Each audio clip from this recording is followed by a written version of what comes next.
So in androgen insensitivity, and I'll talk about its most extreme form for simplicity's sake, the cells of the body do not respond to the androgens, including testosterone.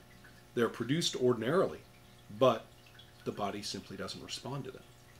Now, the effect for a person with the XY chromosome signal in a mammal who has therefore produced testes currently in the abdomen, and the testes are doing everything that they ordinarily do, which is not to produce sperm, and to produce these hormones in the developing fetus. What happens? Well, for one thing, the HY antigen operates completely in its ordinary fashion. Therefore, you get no oviduct. And then we take a look at what happens when all of those other testosterone effects do not occur.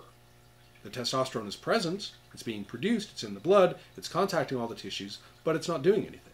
So what happens? The seminiferous tubules do not form. So what do we end up with? No ducts at all. The oviduct was suppressed, the seminiferous tubules did not get their signal. And then what happens with the genitals is that none of these effects occur, therefore the inguinal canal stays open as a vaginal canal. The labia and the clitoris develop in the ordinary fashion.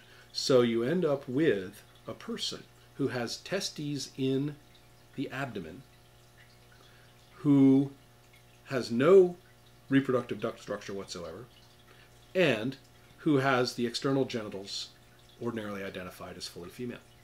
So intersex is kind of an interesting term in this regard, because in terms of categories and sets of anatomy, yes, it's intersex, but in terms of the appearance of the person, we're talking about an exterior, fully female individual.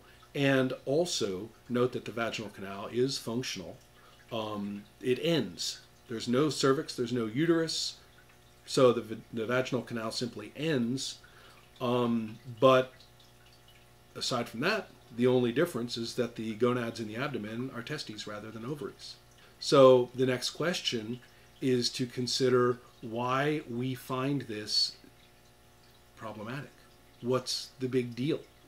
Effectively speaking, we are talking about the need we seem to have to take our local, specific, and rather limited biology and to extend it out into the realm of categories, into the realm of cosmic truths even, or issues of identity in a fashion that poor old biology really can't support. And instead, we find ourselves now struggling with terminology. We struggle with pronouns, we struggle with who can participate in which sports, in terms of competing among men or competing among women, and a wide variety of other issues as well.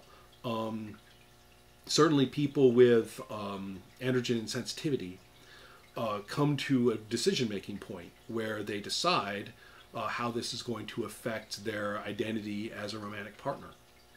So as you can see, we're aiming at demystifying. You can't turn to the chromosomes and say, it's got male chromosomes, it's a man.